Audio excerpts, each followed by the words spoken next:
안녕하세요, 구독자 여러분. 구독과 좋아요는 채널 운영에 큰 힘이 됩니다. 안녕하세요. 저는 맞선을 통해 결혼한 여자와 3년 정도 함께 산 뒤 이혼을 하게 된 30대 남자입니다.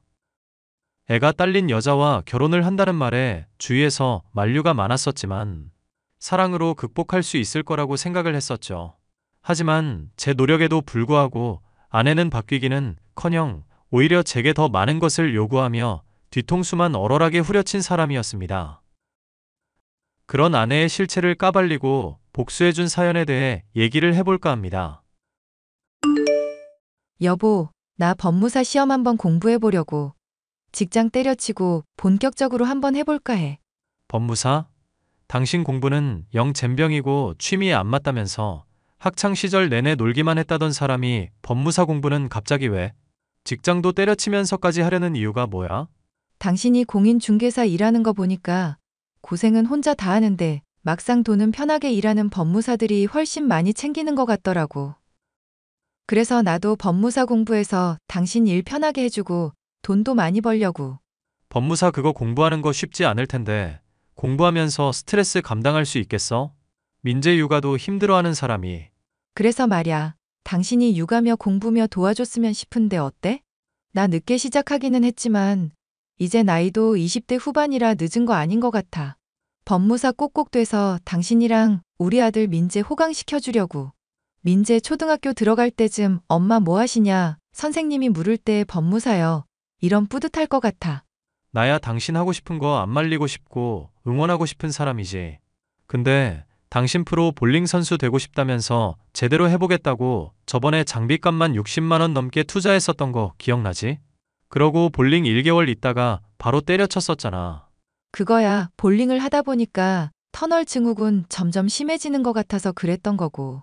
내가 손목 마사지 매일 좀 해달라니까 당신이 못 해준다며? 당신 배려해서 그만뒀던 건데 무슨 사람을 의지박약처럼 대하냐? 알겠어. 그럼 이번에는 진득하게 공부할 거라 이거지? 응, 인생 길게 보려고. 내가 공부는 취향 아니었지만 하고 싶어서 하는 거면 또 자신 있다 이거야. 저는 직장을 때려치면서까지 법무사 공부를 하겠다는 아내의 말을 믿고 매일을 격려하고 집안일도 도맡아 하는 등 많이도 지원을 했습니다. 심지어 아내가 공부 혼자 하니 어렵고 지루하다고 하길래 저까지 같이 법무사 공부를 하면서 아내의 학습에 도움을 주려고 했었는데요. 그러길 한 달 정도 되자 아내는 아니나 다를까 법무사 공부를 하지 않아야 할 이유를 어떻게든 찾아냈더군요. 여보, 미안한데 나 법무사 공부 말고 주부 채널 유튜브로 하나 운영할까 해. 공부한다고 교재며 인강 구매한 것만 수십은 깨졌잖아. 그런데 왜 갑자기 유튜브를 하겠다는 건지 드러나 보자. 원래 인생이라는 건 길게 보고 자기가 원하는 걸 해야 하는 거잖아. 그런데 내가 내 적성에 맞는 일이라든가 그런 거 생각을 너무 안 했어. 법무사도 좋긴 한데 너무 돈이나 사람들 시선만 의식하고 시작했던 거니까 후회되는 거 있지. 그럼 이제까지 했던 거 다 날아가는데도 괜찮아? 원래 인생에서 낭비한 걸음걸이도 체력을 증진시켜준다는 말이 있잖아. 법무사 공부하면서 내가 정말로 원하는 게 뭔지도 알게 됐으니까 절대 걱정 마. 그래서 이번에는 또 장비 얼마나 되는데? 당신 뭐 시작할 때마다 필요한 거 꼭 다 갖추고 해야 하는 사람이잖아. 역시 나 잘 아는 건 우리 남편뿐이네. 카메라랑 마이크랑 이래저래 내가 가성비 좋은 걸로 알아봤거든. 근데 또 너무 가성비만 신경 쓰면 나중에 바꾸기도 애매하고 차라리 처음부터 좋은 거 쓰는 게 남는 장사인 건 알지? 그래서 얼마인데? 일단 700만 원 정도만 들여보면 될 것 같아. 컴퓨터 좋은 거 사야 방송 같은 거 하기에 좋을 것 같은데 당신도 같이 쓰면 되겠다 싶어. 그래, 알겠으니까 일단 그럼 필수적인 장비부터 하나씩 장만해보자. 나도 한번 아는 사람한테 알아는 봐줄게. 아니, 뭐 굳이 그럴 것까진 없어. 당신도 공인중개사 일하느라 바쁠 텐데 나 신경 쓰고 그럼 정신만 없지. 돈 주면 내가 알아서 학원도 가고 장비도 사고 다 잘해볼게. 학원? 유튜브 하려고 학원도 다녀야 하는 거야? 아, 학원은 영어 공부하려고 다니는 거야. 영어 공부를 잘 해둬야 나중에 글로벌한 채널로 성장할 수 있잖아. 법무사 공부를 때려치고 주부들을 상대로 하는 유튜브를 운영하겠다는 아내 때문에 한숨이 나왔습니다. 하지만 한번 정하면 어떻게든 하고야 마는 아내인 탓에 저는 지원을 해주겠다고 약속했죠.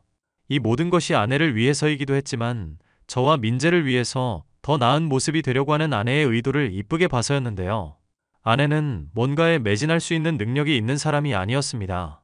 제가 재미 붙인 법무사 공부에 매진할 동안 유튜브 편집 기술을 배운다면서 잠깐 학원 다니다가 관두고 콘텐츠를 위해선 전문성을 갖춰야 한다면서 또 뭔가를 배우다가 관두는 식으로 2년이라는 세월을 헛으로 날려버렸죠. 그러고도 정신을 못 차리는 사람이었습니다. 여보, 내가 준 카드로 문자 왔는데 이거 무슨 레스토랑에서 결제된 돈만 50만 원이래. 난 스팸인 줄 알았는데 언제 이렇게 돈을 썼어? 아, 그거 당신한테 말을 못했는데 유튜브 때려치고 이제 나 SNS에서 인플루언서 되려고. 인플루언서? 그게 뭔데? 쉽게 말해서 사람들한테 인기 끌고 이러면서 많이 영향력을 행사하는 사람이 되는 거지. 유튜브는 어떡하고? 벌써 그쪽으로 선회를 하는 거야? 그리고 인플루언서랑 50만 원 레스토랑에서 쓴 거랑 무슨 상관이고? 비싸고 좋은 음식을 찍으면서 주부도 이렇게 화려하게 지낼 수 있다. 이게 내 캐치 프라이징이라고. 지금 투자해 놓으면 나중에 민재랑 당신이 다 돌려받을 수 있으니까 좀만 참아. 그리고 나도 생각 없이 돈 쓰는 거 아니다? 유튜브 한다고 장만했던 장비들 SNS 관리하면서 다 사용하고 있어. 여보, 이제는 진짜 적당히 하자. 당신이 차라리 아무것도 안 하고 가만히 있으면 오히려 그게 우리 집 돈 버는 일인 것 같아. 유튜브 채널로 대박 나겠다면서 이것저것 배운다 개발한다. 돈만 써댄 게 2천만 원은 넘는다. 뭐? 당신 진짜 말 심하게 한다. 나는 꿈 쫓아서 열심히 해보려고 하는데 그걸 갖고 어떻게 가만히 있으라 할 수 있어? 법무사 공부도 한다고 하다가 접고 유튜브도 장비만 사놓고 접었잖아. 그 전에 볼링이며 골프며 한다고 했다가 죄다 접었고 언제까지 꿈만 쫓고 살 거야? 당신이 이러니까 SNS인가 뭔가도 하다가 접겠다는 생각 내가 들지 않겠어? 이번에는 진짜라니까. 나도 당신 생각해서 정말 달라지려 노력하는데 왜 그래? 집에 굴러다니는 장비들이나 팔아치우고 그런 소리를 해. 당신이 앞으로 뭐 하고 싶다는 거 지원 안 해줄 거니깐 당신 스스로 장만을 하든지 하고. 와, 진짜 이런 사람인 줄 몰랐네. 결혼하기 전에는 간이며 쓸개며 다 빼줄 것처럼 굴더니. 애 있어도 상관없다면서 사람만 좋으면 된다더니. 당신 참 말 잘했다. 내가 말한 사람만 좋으면 된다는 조건에 지금 당신이 해당이 된다고 생각해? 애는 내팽개치고 허구한 날 싸돌아다니기만 하고 집안일은 하나도 안 하고 돈도 안 버는 아내를 내가 언제까지 용납해야 해? 결국 당신도 똑같은 사람이었구나. 언제는 전 남편 같은 쓰레기처럼 안 굴고 무한하게 이해해 줄 것처럼 그러더니. 좋아. 그럼 내가 앞으로 알아서 할 테니까 당신은 그냥 방관이나 해. 괜히 나 참견하면서 내 인생 방해하지 말고. 저의 호소에도 달라지기는커녕 여전히 막 나가는 아내. 제게 더 돈을 요구하지는 않았지만 점점 돌아다니는 일이 잦아지는가 싶더니 외박조차도 흔한 일이 되어버렸습니다. 이쯤이 되자 제 결혼은 실패했다는 생각이 들 지경이었는데요. 그래도 꼬박꼬박 영어학원은 다니고 있으니 그나마 하나라도 잘하겠다 싶었는데 그게 아니라는 걸 알게 된 일이 얼마 지나지 않아 있었습니다. 여보, 이번에 생일 선물로 내가 너무 갖고 싶었던 목걸이 선물해줘서 정말 고마워. 요 웰컴. 당신이 오래전부터 노래 불렀던 거잖아. 그야 그렇지. 근데 여기서 유어 웰컴이 왜 나와? 너는 환영이야. 라고 나한테 말하는 게 표현도 이상하고 의미도 전혀 안 맞잖아. 당신 영어학원 열심히 다녔다며? 6월 웰컴이면 천만에라는 뜻인데 설마 이 기본적인 걸 몰라서 나한테 되묻는 거야? 당연히 조크였지, 조크. 천만에라는 뜻인 거 나도 잘 알고 있었어. 당신이 제대로 뜻 알고 쓰나 확인해 본 거야. 오케이? 그래. 열심히 영어를 배우겠다며 매일매일 학원에 갔던 아내의 영어 실력이 너무나 처참했습니다.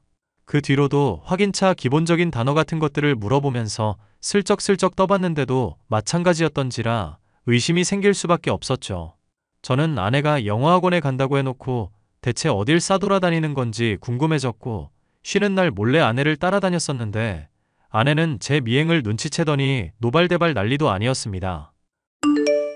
당신 진짜 어이가 없다. 사람 참 가지가지한다 싶네. 도와달라는 거 돈 못 주겠다고 거부하면서 쪼잔하게 굴더니 이젠 의처증이야? 의처증 운운하기 전에 당신이 수상쩍은 모습을 보이질 말았어야지. 그리고 누굴 만나러 가길래 수상하게 좌우며 전방후방을 그렇게 두리번거리면서 가는데. 내가 누굴 만나긴 누굴 만나? 의심을 하려거든 그럴 사람을 의심해. 지금 그럴 사람을 의심하고 있는 중이야. URL컷만 아니라 기본적인 영어 단어들도 모르는 당신이 매일 영어학원 간다고 하는데 그럼 의심이 안 가? 내가 쫓을 때만 해도 영어학원 방향도 아니더만. 말했지. 내가 당신이 쫓아온 날만 특별히 머리 식힌다고 방향 달랐던 거라고. 이런 식이면 나도 당신 의심하고 집착하고 미련 보일 건데 괜찮아? 역지사지 당해봐야 정신 차리겠냐고. 말이 되는 소리를 해. 나는 법무사 공부하는 거 말고는 일밖에 없는 사람이야. 모르지. 공인중개사 한답시고 여기저기 돌아다니면서 여자 손님들이랑 놀아나는 건지. 나 안 보이는 곳에서 몰래 따라다닌 사람인데 그런 헛짓거리 하는지 아닌지 내가 알게 뭐야? 당신 말 다 했어? 지금 나랑 정말 이혼하고 싶어서 이래. 아니, 이혼 얘기가 왜 나와? 나는 당신이 민재 데리고 있는 여자였어도 좋다고 결혼했어. 왜? 당신이 결혼하면 남편과 자식 위해서 헌신하겠다고 했었으니까. 남편이 떠난 것도 바람기 때문이었다고 하니까 그 말만 믿고 당신 불쌍하게 생각했던 거라고. 불쌍? 지금 나 동정해서 결혼했다. 이거야? 처음에는 동정심도 있었는데 지금은 사랑하는 거 맞아. 아니, 어찌됐건 나를 거지 취급했다 이거잖아. 와, 진짜 사람 어이가 없네. 어디 공인중개사 나부랭이가 사람을 거지 취급이나 하고 말이야. 당신 말 다 했어? 공인중개사 나부랭이? 그래, 공인중개사 나부랭이라고 했다. 뭐 어쩔래? 큰 소리 치면서 잘난 척하는데 당신은 뭐 할 수 있는데? 직장 때려치고 나서부터 돈 한 푼 못 버는 백수가 당신 아냐? 내가 맘먹으면 직장 금방 구해. 꿈 쫓아서 내가 정말 하고 싶은 일 찾느라 좀 헤매는 것뿐이지. 이제 당신이 뭐라고 하든지 못 믿으니까 난 앞으로 당신 따라다닐 거야. 그래서 뭐 하고 다니는지 제대로 공부를 하고 미래 준비하는 건 맞는지 확인할 거야. 그 과정에서 도와줄 수 있는 건 도와줄 텐데 설마 이것도 의처증 취급할 거 아니지? 난 떳떳한 사람이야. 보고 싶으면 얼마든지 지켜봐. 말은 그렇게 했어도 아내는 제가 따라다니는 걸 영 못마땅하게 느끼는 듯 했었습니다. 그렇게 한 달 정도를 쫓아다니니 저 역시도 많이 힘이 들었는데요. 분명 저를 속이고 뭔가 나쁜 짓을 하고 있는 것만은 틀림없다는 생각만큼은 날이 갈수록 확신에 가까워지고 있었죠. 하지만 민재며 집안일이며 재미까지 붙인 법무사 공부를 아예 손에서는 놓을 수 없어 포기를 할 수밖에 없었어요. 그러길 몇 개월이 지나 아내가 중소기업에 취직을 하게 됐다는 소식을 전해올 무렵 저는 누군가로부터 연락을 받고 충격적인 진실을 알게 됐습니다. 안녕하세요. 저 다른 지역에서 이사 왔다고 집 여기저기 알아보는 중이라고 했었던 여자인데요. 혹시 기억하실지 모르겠는데 잠시 얘기 가능하실까요? 아, 네. 좋은 방 해드리고 싶었는데 조건에 맞는 방이 없어서 저도 많이 죄송했었거든요. 만약 또 좋은 매물 나오게 된다면 가장 먼저 소개시켜드리도록 하겠습니다. 사실 저 오늘 방 구하러 왔었던 거 거짓말이었어요. 철용 중개사님이 어떤 분인지 인성 보고 미리 말씀을 드릴지 말지 어떻게 전할지 생각을 해보고 싶어서 얼굴 뵀었던 거예요. 혹시 제 아내 때문에 그런가요? 자기 개발한답시고 친구들한테 돈 많이 빌리긴 했었다던데 금액 많지 않으면 제가 대신 내드리도록 하겠습니다. 아니요, 그게 아니라 사실 제 동생하고 그쪽 아내분이 바람을 피고 있는 것 같아서요. 네? 그게 무슨 말씀이십니까? 제 아내가 바람이 났다고요? 일단 사진부터 확인하시는 게 좋을 것 같네요. 거의 2년 정도 전부터 바람 피웠던 걸로 파악이 됐는데 최근까지도 계속 둘이 만나고 있더라고요. 저는 전혀 모르고 있었습니다. 저한테 이걸 미리 알려주시는 이유도 솔직히 잘 모르겠네요. 제가 방 여러 개 둘러보고 귀찮게 이것저것 물었는데도 계속 친절하게 해주시더라고요. 바쁘신 중에도 틈틈이 공부하려고 하시고 성실한 사람 같아서 도움 드리려고요. 이혼을 할 때 하더라도 적어도 그런 여자한테라면 조금이나마 돈 덜 주고 받아낼 수 있는 건 많이 받아내야 하지 않겠어요? 아내가 이런 거 많이 경계했을 텐데 용케도 이런 사진을 다 확보하셨네요. 안 그래도 저도 핸드폰도 확인해 보려고 했는데 비밀번호 잠금까지 아주 철저하게 해놔서 손을 쓸 수가 없었습니다. 제 지인 중에 이런 일 전문으로 하는 사람이 있어서요. 그보다 철용 중개사님, 실례인 줄은 알지만 하나만 물어볼게요. 혹시 아내분하고 관계하신 지 얼마나 되셨죠? 그건 왜 물어보십니까? 아내분이 최근에 임신했다고 제 동생한테 알려왔거든요. 그런데 웃긴 게 뭔지 아세요? 사실 제 동생 무정자증이거든요. 그런데 철용 씨가 애아빠 아니라면 지금 이 여자는 누구 애를 임신하고 이러는 건가 싶네요. 지금 너무 황당해서 머리가 정리가 안 되네요. 저도 하나 물어보겠습니다. 선의만으로 저한테 이런 걸 알려주시는 것 같진 않으신데 정말 원하시는 게 뭐죠? 사실 제 동생은 그쪽 아내, 그러니까 미량 씨가 유부녀라는 거 모르고 만났었던 거예요. 무정자증인 거 숨기고 만났던 건 제 동생도 잘못한 일이지만 일부러 임자 있는 사람을 건드리려고 했던 건 아니라 이거죠. 네, 무슨 말인지 이해했습니다. 지금 제 동생도 화가 나고 철용 씨한테 너무 죄송해하고는 있는데 직접 말할 용기는 없는 것 같아서요. 그래서 저 통해서 철용 씨 어떤 사람인지도 알아보고 이 내용 대신 전해드리려고 했던 거예요. 염치 없는 얘기지만 정말 몰랐었던 일인 거 확인될 만한 카톡 내용도 보내드릴 테니 소송은 안 해주셨으면 정말 감사할 것 같습니다. 저는 결국 아내가 바람피고 있다는 사실을 상간남의 누나로부터 듣게 되었는데요. 뒤딜 생각하지 않고 임신을 빌미로 상간남을 엮으려다가 자신의 거짓말에 묶인 아내의 이야기에 머리가 지끈거렸죠. 당신 기업에 취직했다면서 사원증이라든가 회사 직원 명단 같은 거 어디서 봐? 왜? 또 의처증이 도져서 이래? 왜 자꾸 열심히 하는 사람 의심하는 건데? 그게 아니라 당신이 하려는 거 본격적으로 다시 지원해줄까 하고 그러려면 당신이 얼마나 일하는지 어떤 환경에서 지내는지 알아야 하잖아. 정 힘들다 싶으면 일 관두라고 할 수도 있고. 에이, 그렇게까지는 하지 않아도 된다. 나도 나름 정신 차렸으니까 취직까지 한 거지. 그래? 당신이 정신 차렸다니까 아주 기특하네. 민재 생각하면 당연히 그렇게 해야 하는 거 맞겠지만. 참, 그보다 여보, 나 지방으로 발령받았어. 취직한 지 얼마나 됐다고 지방으로 발령을 받아? 나도 모르겠어. 못 가겠으면 그냥 직장 관두라는데 어떡하겠어. 그럼 일 관두면 되겠네. 잘 됐다. 아니, 생각해보니까 당신도 돈 벌면서 법무사 공부도 하는데 나라고 못할 거 뭐겠어. 자기 개발 내가 알아서 잘할 테니까 그냥 대구 내려갈게. 당분간은 우리 주말 부부로 지내기로 하자. 지원해준다고 했으니까 민재는 당신이 맡고 오케이? 왜? 상간남이랑 평일 부부로 지내려고? 뭐? 상간남이라니 당신 갑자기 무슨 헛소리야. 진짜 노잼이다. 하여튼 농담에 전혀 소질이 없는 사람이네. 노잼 같은 소리 하고 있네. 이 정신 나간 여자야. 상간남 누나한테 연락 왔어. 너 인생 빨리 끝내주라고. 유부녀면서 그걸 숨기고 멀쩡한 사람이랑 임신 빌미로 결혼하려고 해? 거기까지 알면 나도 뭐 더 변명할 말 없겠네. 그래, 당신 같은 것보다 훨씬 배려 잘해주고 똑부러진 사람이야. 직업도 공인중개사 따위보다 더 탄탄하니 민재도 걱정 안 해도 될 테고. 아빠 노릇도 못해 쪼잔하게 구는 남자보다는 훨 낫지 않을까? 위자료 생각 안 하고 아주 막 나가는구나. 너 이럼 이혼 소송 때 불리할 수 있는 건 알고 있지? 어차피 위자료 그 사람이 다 내줄 건데 무슨 상관이람? 그 사람 나 사랑하고 너무너무 아껴주는 사람이야. 애 있다고 했을 때 그 사람 반응 맞춰볼까? 별로 달가워하진 않았을 것 같은데 왜 그랬는지도 알려줄 수 있걸랑. 헛소리 하지 마. 당신이라는 인간 이제 진짜 지긋지긋하다. 나 새 출발할 거니까 괜히 질척대지 말고 그냥 좋게 헤어져. 애시당초 민재 나한테 맡기겠다는 심리도 대충은 알겠다. 애 딸린 거 숨기고 일단 결혼까지 해보려던 속셈이었던 거 맞지? 당신 뒤딜 생각 안 하고 충동대로 사는 사람이잖아. 그러니까 맨날 뭐 하겠다 해놓고 얼마 되지도 않아서 때려치지. 그러니까 하고 싶은 이야기가 뭔데요? 그걸로 협박이라도 하시게? 남자가 돼서 진짜 치졸하다. 너랑 그 남자랑 잘 될 생각 없어.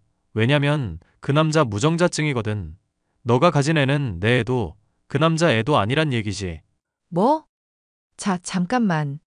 그럼 뱃속에는 누구 애인데?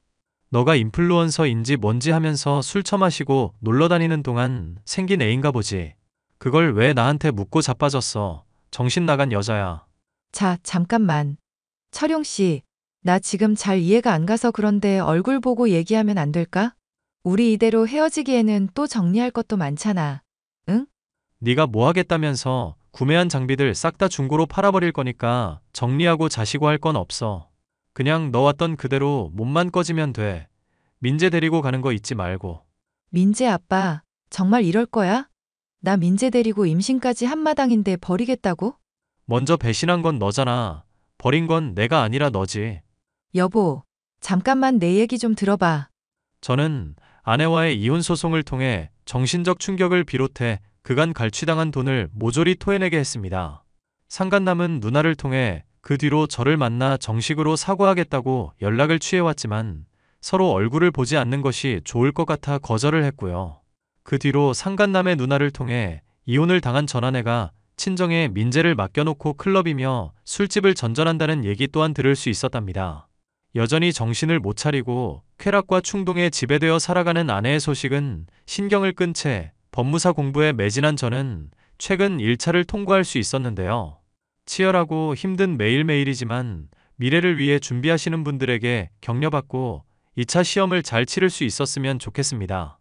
끝까지 사연 함께 해주셔서 감사합니다.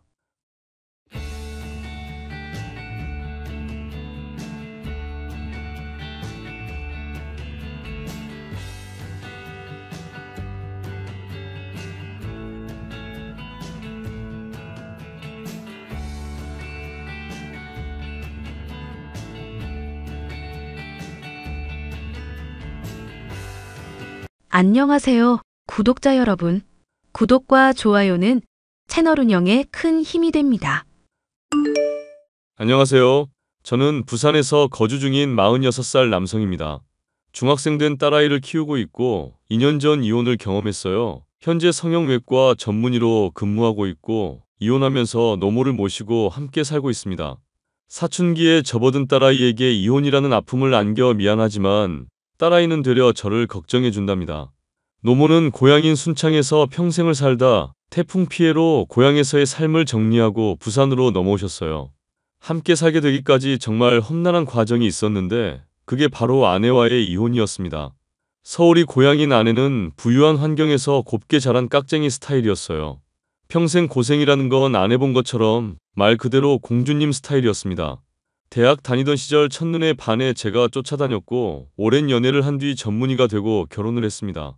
오랜 시간 함께하며 그만큼 믿고 의지했지만 한순간에 사이가 틀어져 버리니 저도 적잖은 충격이었어요. 오늘 제 인생에 오점을 남겨준 이혼 이야기를 해볼까 합니다. 많은 공감이 될 제 사연 들어보시겠어요? 이복의 권서방, 요즘 진아는 어떻게 지내는가? 안녕하세요 장모님. 그동안 잘 지내셨죠? 진아는 잘 있습니다. 무슨 일이세요? 아니, 요즘 뭐 하고 지내냐고. 직접 물어보시면 되잖아요. 진아 휴대폰 번호 모르세요? 도통 연락이 돼야 말이지. 아무리 연락해도 받질 않고. 제 엄마 연락도 무시한다고. 무슨 일 있는 거 아니야?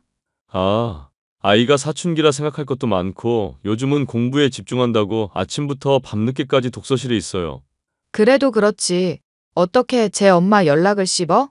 나는 그렇다 쳐도 적어도 엄마 연락은 받아야지. 자네가 교육 좀 시키게. 아이가 연락할 때 되면 다 하겠죠. 공부에 집중한다고 안 하는 것 같은데 조금 참고 기다리시죠. 설마 자네가 연락 못하게 막는 건 아니지? 추워도 그럴 생각 없어요. 제가 뭐하러 천륜지간을 끊습니까? 저도 진아랑 연락하기 힘들어요. 크게 신경 쓰지 마시고 기다리세요. 어휴, 답답해. 혹여나 연락 문제로 아이한테 스트레스 주실 거면 그러지 않으시는 게 좋을 겁니다. 예민한 시기니까 건드리지 않는 게 좋아요. 다시 한번 말하지만 자네 허튼 생각하는 거면. 아니라니까요. 아직도 피해망상에 찌들어 계시네요. 이혼한 지 제법 시간도 지났고. 이제는 그만할 때 되지 않았어요? 진짜. 이런 식으로 말씀하실 거면 그냥 연락하지 마세요.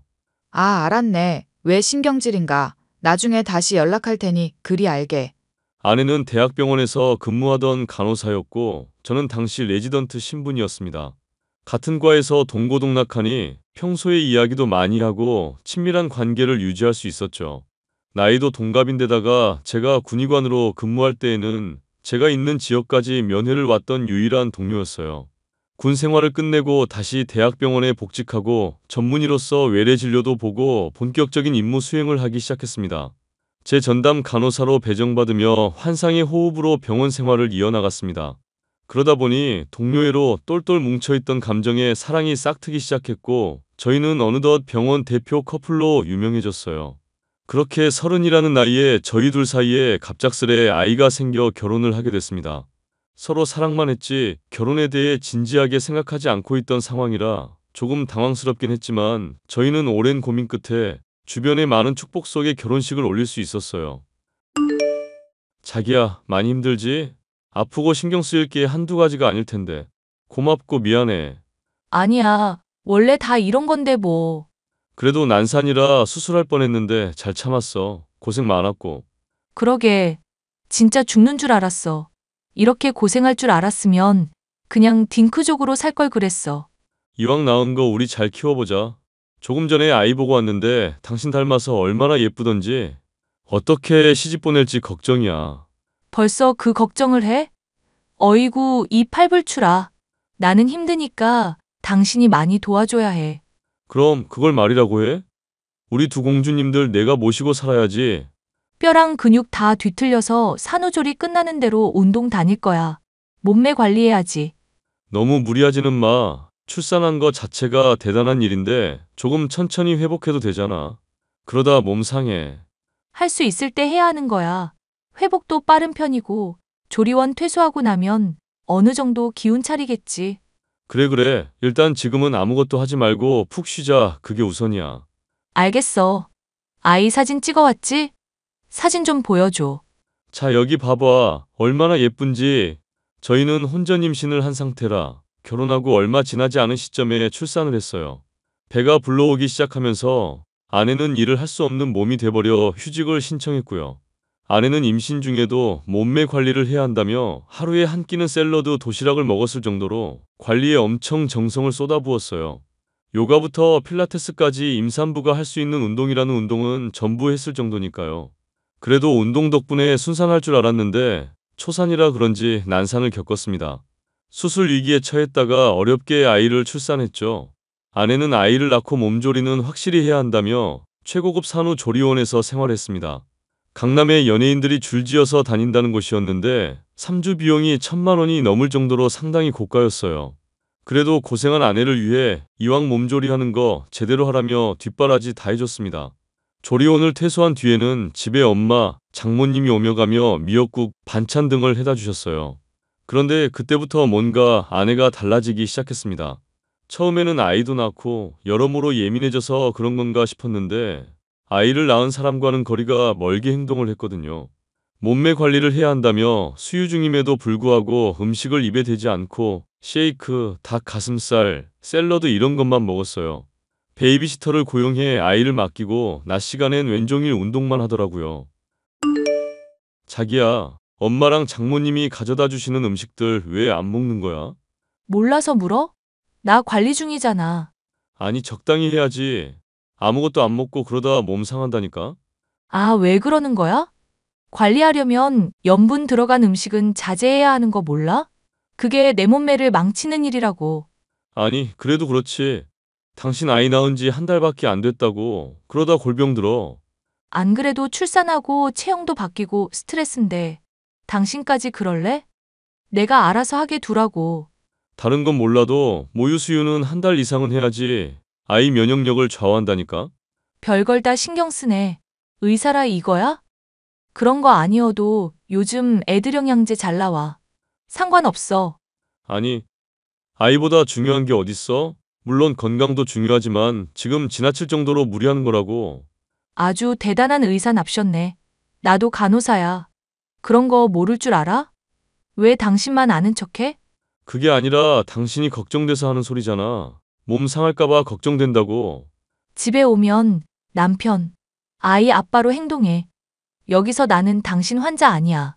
한두 살 먹은 어린애도 아니고 복직도 해야 하고 미리미리 관리 좀 한다는데 그게 그렇게 안 이뻐? 하루 종일 운동만 하고. 도대체 아이는 시터한테 맡겨두고 당신이 하는 건 뭔데?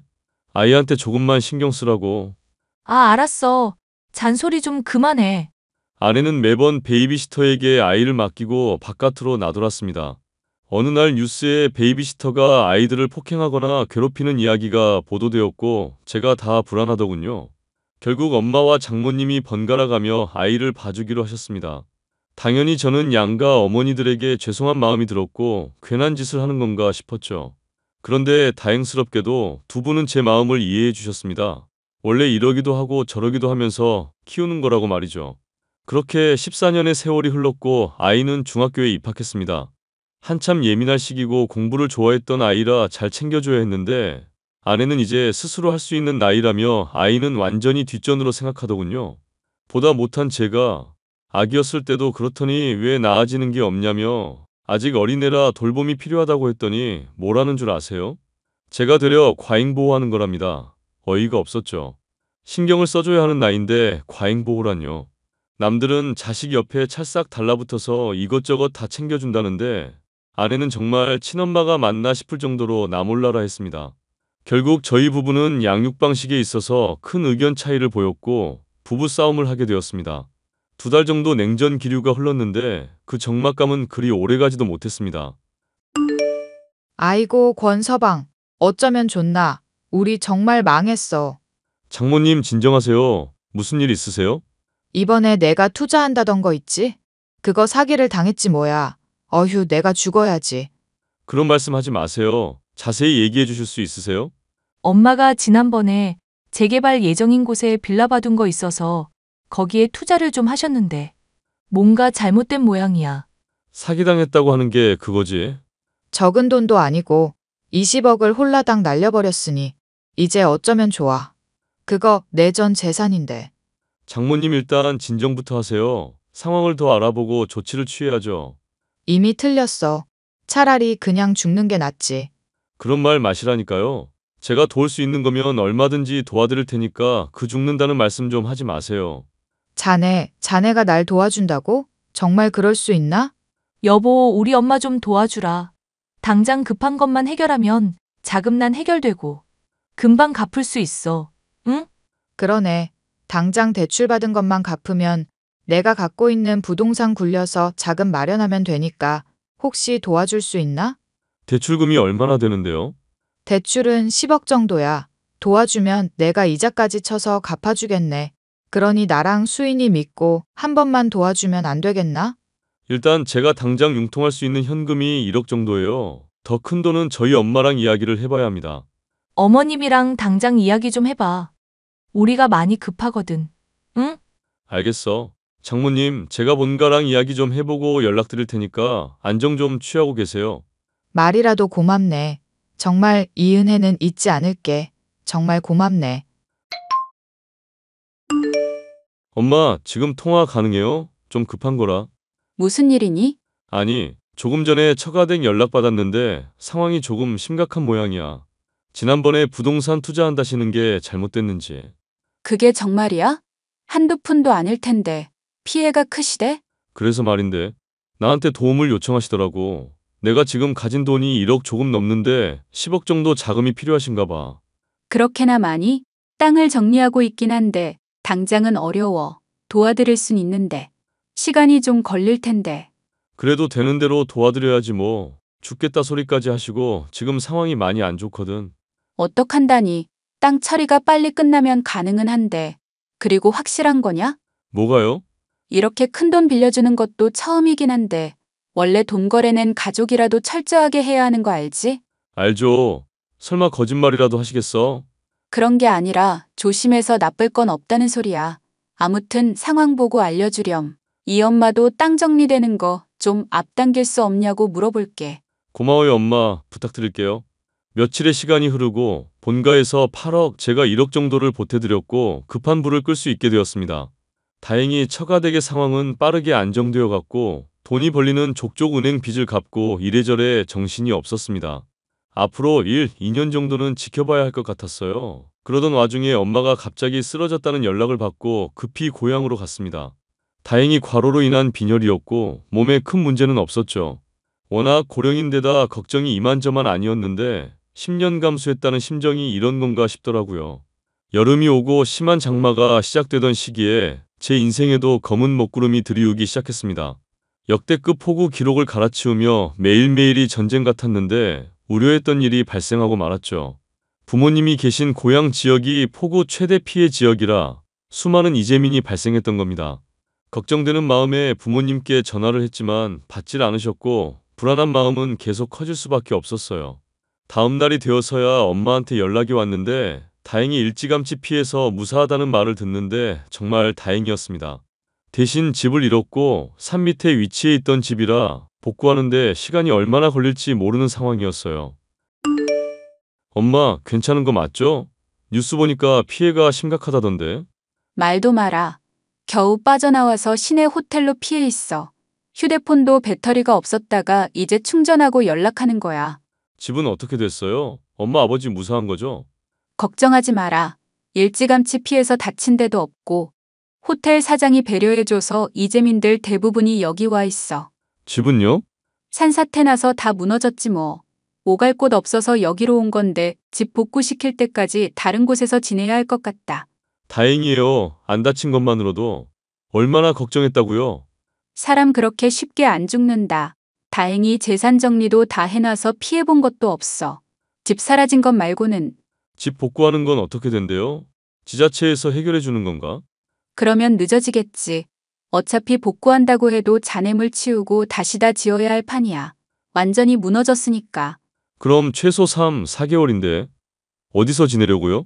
글쎄다. 알아봐야지. 호텔에 장기 투숙을 하던지 아니면 원룸이라도 알아보던지. 엄마, 그러지 말고 이왕 이렇게 된 거 우리 집으로 오시는 건 어때요? 에이, 며느리도 있고 진아도 공부하느라 바쁜데 우리가 거기 가서 뭐 한다니. 제가 집사람한테 물어볼게요. 너무 걱정 마세요. 여보, 지금 뭐해? 운동 끝나고 커피 한잔하고 있어. 무슨 일인데? 아니, 이번에 태풍 심했잖아. 우리 집 정말 날아갔거든. 우리 집에서 엄마 좀 모셔야겠어. 좋지. 당장 오시라고 해.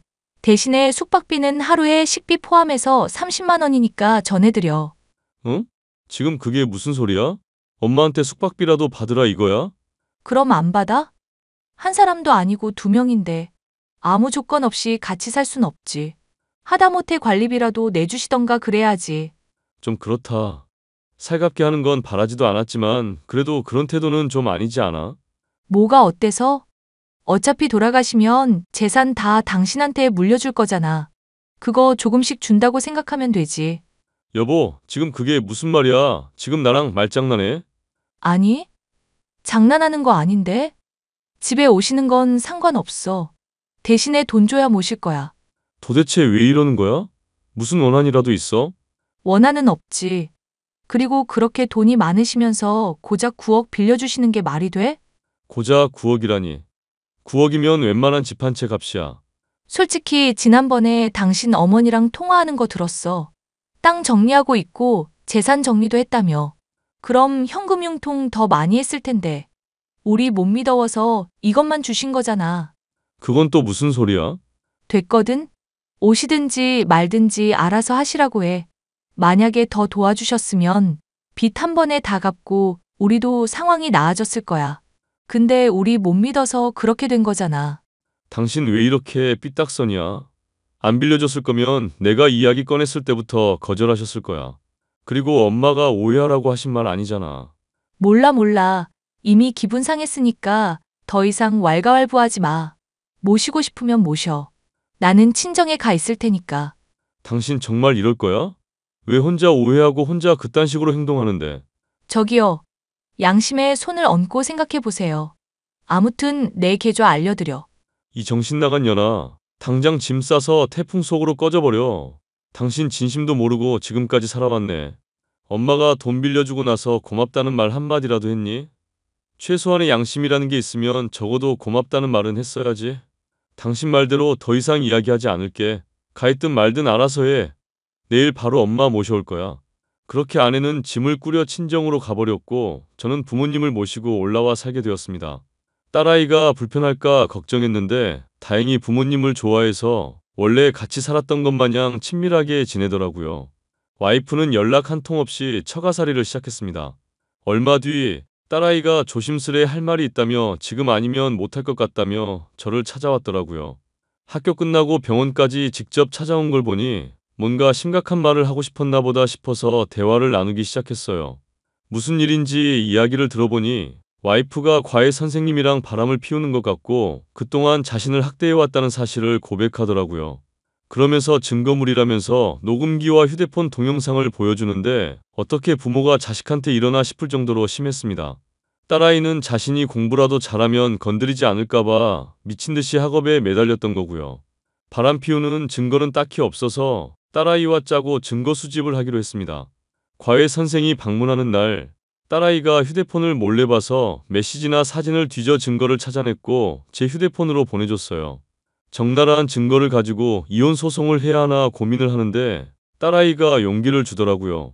자신은 괜찮다며 잘못된 건 바로잡고 자신도 고통의 굴레에서 벗어나고 싶다고 하는 말을 듣고는 이혼을 결심했습니다. 아내와 바깥에서 이야기하기 위해 주차장에 내려가는데 제 눈으로 불륜 현장을 목격하게 됐습니다. 지금 이게 뭐 하는 짓이야? 애한테 부끄럽지도 않아? 어차피 이혼 생각하고 있었어. 그래, 나 남자친구 있어. 당신은 뭐가 그렇게 당당해? 뭐 대단한 사랑이라도 하는 줄 아나 봐. 그래봤자 젊은 남자랑 바람난 불륜녀야. 애초에 가족이라는 말로 저울질하던 게 누군데 그래? 당신네 집안은 이제 치가 떨려. 내가 왜 불륜을 저질렀는데? 이게 다 당신 때문이라고. 그게 왜 내 탓이지? 당신한테 관심을 안 줘서? 내가 너한테 죽을 죄라도 지었니? 너는 뭐가 잘났는데? 나 잘난 거 없지. 핑계 대지 마. 넌 그저 집안일에 관심도 없고 가족이라는 거에 의미 부여 안 하잖아. 뭐라고? 내가 아무것도 한 게 없다는 것처럼 들린다? 그럼 없지. 당신이 애 엄마로서 뭘 했는데? 나야 그렇다 치는데. 당신 맨날 운동하러 다닐 동안 진아는 혼자 방치되고. 솔직히 아기 때도 그렇고 지금까지 당신이 한 게 뭐가 있는데? 또 그 이야기야? 너는 나한테 이것저것 따지면 안 돼. 자식도 학대하는 년이 우리 집안이 어떻다 운운하는 건 말이 안 되는 일이야. 이혼 소송 걸 거야. 앞으로 보는 일은 없게 하자. 뭐? 이혼? 이혼이 그렇게 쉬운 줄 알아? 내가 쉽게 이혼해 줄 것 같아? 그래서 이혼 소송한다고. 잘잘못 따져서 갈라서자. 나도 더 이상은 못하겠다. 그래. 어디까지껏 해보라지. 누가 무섭대? 저는 곧바로 변호사를 선임해 모든 증거를 가지고 이혼 소송을 걸었습니다. 물론 상간남 소송도 함께요. 더불어 엄마가 처가댁에 보태준 사업자금 돌려달라는 청구 소송도 걸어버림과 동시에 딸아이와 제가 입은 정신적 피해 보상도 해달라 했습니다. 사업이 안정화되어 가고 있지만 엄마가 보태준 자금을 빼면 다시 어려워질 상황에 처가댁은 난리가 났습니다. 억 단위가 넘는 돈을 주게 생겼으니 당장 발등에 불꽃 튄 것처럼 말이죠. 하지만 당당하게 돈을 못 주겠다길래 작성했던 차용증을 증거로 내밀었고 저는 모든 소송에서 승소했습니다. 위자료로 3천만 원, 상간남에게 1천만 원, 그리고 처가댁은 일시불로 갚을 능력이 안 돼서 매달 1천만 원씩 보내주기로 했어요. 이혼을 해도 몇 년을 얽혀야 한다는 게 찝찝했습니다. 면접 교섭권 때문에 한 달에 한 번은 강제적으로 만나야 했고 주기적으로 연락을 해줘야 했거든요. 딸아이는 이혼과 자신의 인생은 별개라며 제 선택을 존중한다고 하더군요. 그러면서 와이프는 한 달에 한 번만 만날 거라고 했습니다. 면접 교섭권이 아니더라도 최소한의 도리를 해야 한다면서요. 어른보다 가끔은 아이들의 시선이 더 정확할 때도 있는가 봅니다. 여보, 내가 잘못했어. 제발 한 번만 봐주라. 응? 당신도 이혼에 동의했고 이혼 판결도 남마당에 무슨 용서야? 뒤늦게야 깨달았어. 그동안 내가 너무 이기적이었다는 걸. 그걸 이제야 알았단 말이야. 그동안 우리가 받았던 상처는 어떻게 책임질 건데? 뭐? 그냥 한 번만 눈 감아주면 안 돼? 당신 원래 이렇게 야박한 사람이었어? 잘 아는 것 같아서 다행이네. 나 의외로 야박하거든. 더군다나 당신이랑 살면서 상처받았던 진아 생각하면 더 가슴이 아파. 나는 네가 방금 말했지? 네가 너무 이기적이었다고. 너 진아 태어나서 엄마 노릇 제대로 한 적 없어. 뭐 하나 세심하게 챙겨주기를 했냐? 다 엄마나 장모님이 해줬지. 나도 내 인생이라는 게 있는 거잖아. 왜 나한테만 그래? 나는 내 인생 없어서 너랑 지나 책임지면서 힘들게 일하냐? 길게 말할 거 없어. 다 끝난 마당에 서로 목소리 높이지 말자. 너도 나도 서로 끝이야. 나 진아 엄마야. 어떻게 나한테 이렇게 매몰차? 그만하자. 앞으로 연락할 일이 있겠냐마는 돈 또박또박 입금하고 한 달에 한 번 지나 만나는 거 약속 어기지 말고 잘 만나. 그마저도 어기면 당신은 진짜 끝이야. 여보. 그렇게 모든 일이 마무리되고 부모님은 저희와 아예 함께 살기로 했어요. 제가 병원에 밤낮 없이 근무해야 해서 부모님이 딸아이를 돌봐주시기로 하고 조금씩 취미생활도 즐기기로 하셨습니다. 피해 복구한다고 해도 태풍 오면 도루묵일 거라고 이참에 편안하게 노년을 보내고 싶으시다고 하더군요. 고향 땅을 모두 정리해 현금화시켰고 은행에 예금으로 맡겨두었습니다. 대학병원에서 근무하던 저는 과감히 사표를 던지고 부산에 개인 병원을 오픈했습니다. 수많은 이벤트를 진행한 덕분에 자연스레 홍보가 되어 많은 사람들이 찾아오고 있어요. 제 병원은 승승장구하고 있고 3년 뒤에는 확장 이전을 하는 걸 목표로 하고 있습니다. 딸아이도 제 뒤를 이어 의사가 되겠다며 열심히 공부 중에 있고요. 제 사연은 여기까지입니다. 여러분이 보시기에 뻔할 수도 있겠지만 저에겐 나름 상처였거든요. 인생에 있어서 평생 반려라 생각했던 사람이 한순간에 아무 사이도 아닌 게 돼버려 허무하기도 하지만 그래도 후회는 안 해요. 지금까지 잘 살아왔듯이 앞으로 더 열심히 살 거거든요. 그럼 제 사연은 여기서 마치겠습니다. 긴 사연 들어주셔서 감사해요.